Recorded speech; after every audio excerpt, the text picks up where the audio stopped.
Good morning. You're listening to FloorDaily.net, and I'm Kemp Harr.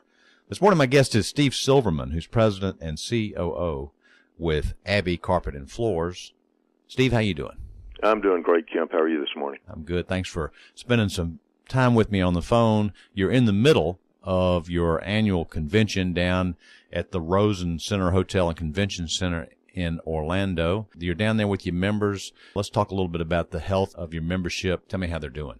Well, they're doing fine, Kemp. We came off really a great 2013. Our membership outsurpassed what we have been told is industry growth by twice. The attendance here at convention surpasses every convention dating back to 2006 in terms of number of members and percentage of our membership that's here. And it's no secret that the recession brought about a loss of many retailers, and we were affected by that as well. So we have fewer members today than we did in 2006. But the health of those survivors is very good, and their mood is very optimistic. Okay.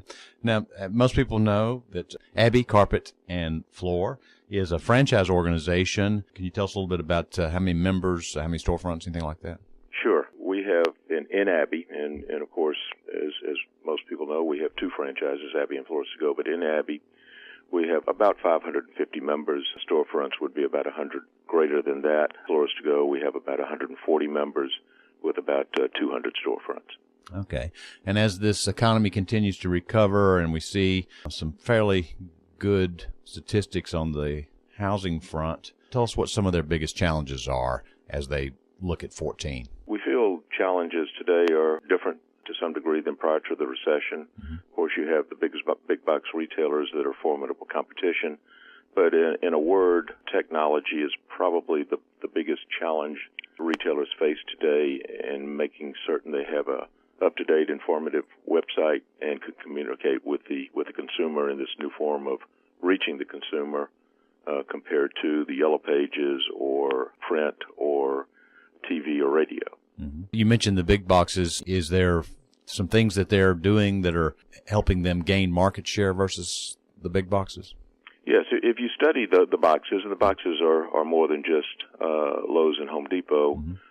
But you have Menards, you have Sam's Club, Costco, and so forth, and then you certainly can't leave out lumber liquidators. But if you look at that group, it's our estimation that group controls about 40% of the market. But if you get within that 40% and look at the category of products that they carry, they're primarily in the lower to mid-range product category. At least that's our belief. They focus more on hard surface and the do-it-yourself market than they do on broadloom, and that's not to say that they don't do very well in broadloom as well, but mm-hmm. certain of them do. Lumber Liquidators, of course, is not in that market. But we believe that an owner-operator, an entrepreneur, like our members are, when left to compete with the same customer, will get the order the vast majority of the time. So the key in competing is to make sure that you get that customer into your store first, because we get them in first, we don't think they'll leave without placing an order. Mm-hmm. Yeah. So let's move to the meeting now. Just a couple things. I was looking at your agenda. It looked very interesting. The theme of the meeting looks like Stay Connected. Talk a little bit about that, if you would. We have unveiled 4 initiatives to our members under the theme Stay Connected. And if you will, under Stay Connected, we have the overall umbrella of Abbey Connect. And within Abbey Connect, there are the 4 initiatives that I mentioned, not in it necessarily in the importance of any order, but Customer Connect, Merchandising Connect, Advertising Connect, and Member Connect. And each of those initiatives carries with it a definition or business plan that we presented to our members for them to follow to improve the success and the value of the business, not only this year, but for years to come, because we plan on building on each of those initiatives as we go forward. Now, one of the things that's unique about your organization is that you talk to consumers. You know, you spend some dollars building your brand to consumers. You continue to do that in 14? Yes, we have, Kemp. In fact, we began advertising nationally in Shelter magazines in 2008, mm-hmm. which was the same year the Abbey website went live. And there was a reason for that connection, because we pass leads that we receive from consumers onto our members through their website. We believe that we are the only group nationally to advertise to the consumer, and it has proved to be very, very beneficial. We talk to the consumer through these shelter magazines who are in the market for redecorating, refurbishing, new flooring within the next 12 months. The age demographic is our target audience, and it's proven to be very worthwhile venture for us, and we'll continue it this year as well. That's good to hear. I agree with that philosophy. I'm glad to hear it's working.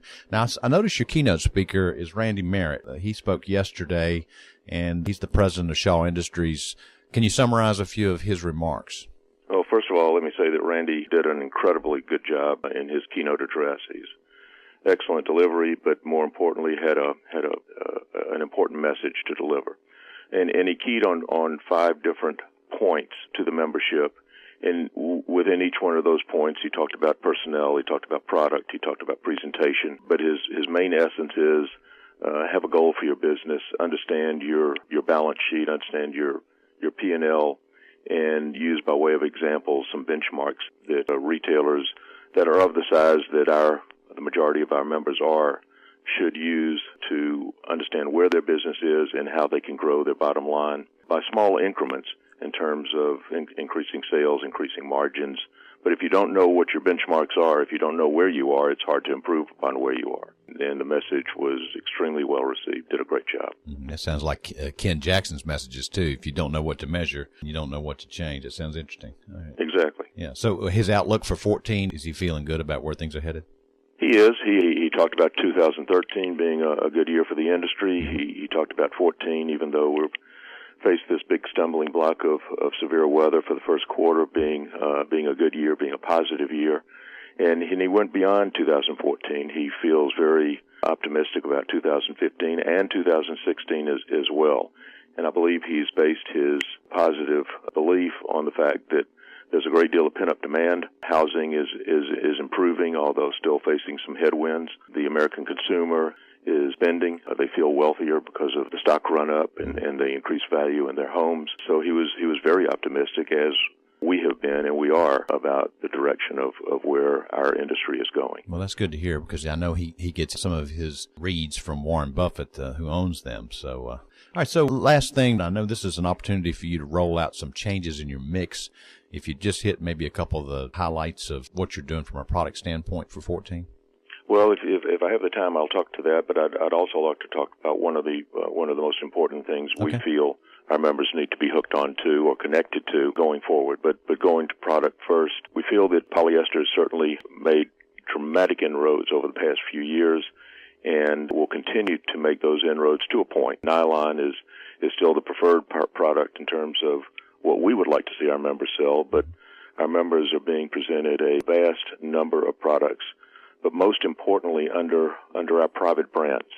And within the scope of our private brands, we give the member the opportunity to have improved margins because there are no other retailers in their trading area that sell products under the Abbey brand. So it reduces comparison shopping, and they can go on the floor and price their products at a higher margin than if they were selling under a manufacturer's brand. And it's worked, and it will continue to work because that's where the more profitable items lie. We have a great group of products with Shaw, Mohawk, Beaulieu, but not only in soft surfaces. We all know hard surfaces is continuing to gain market share. I believe it's forecasted to exceed the market share of broadloom and rugs by the end of 2014.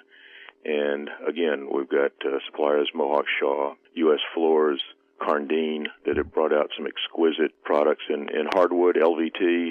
LVT seems to be the buzzword of what's going on in terms of product, and some beautiful tile look, ceramic tile, porcelain. So we love the products that we're seeing, and we have put those products under our own private brand to help our members improve profitability. But as I mentioned, I would like to touch on what we feel is probably the biggest challenge facing retailers today, and that is technology. They must have an informed consumer website, because as we know, 90% of consumers go online before going into a store to select product. Assuming that number is accurate, when they go online, they want to learn not only about the product offering, but they want to know more about the retailer.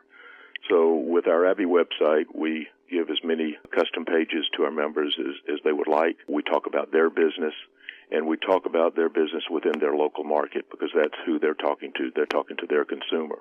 But through that, we've introduced another catchphrase, a new phenomenon that is hit technology called pay-per-click. We have the only proprietary, internally developed pay-per-click program that we unveiled to our members yesterday through Google AdWords, and it